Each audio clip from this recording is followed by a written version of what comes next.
Okay guys, so ganito na nagagawin natin ha. So ako nagagawa ng script para mabilis na tayo matapos. Okay? Pero Mia, di ba, mas creative naman yung mga idea namin. Baka gusto mo kaming i-include, di ba?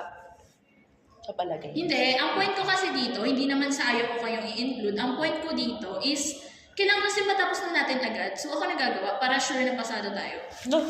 Baka pwede naman pagsamahin yung mga ideas natin para lahat may ambag. Tama, kasi group project naman to, hindi naman to solo work, di ba? Hindi kasi siya sinasabi ko na solo to.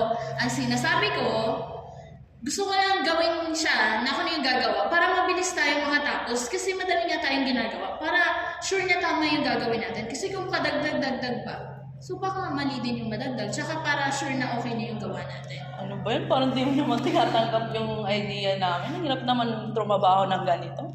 Eh di kung ayaw niyo tanggapin yung idea ko, di wag na lang. Guys, paano natin ayusin to?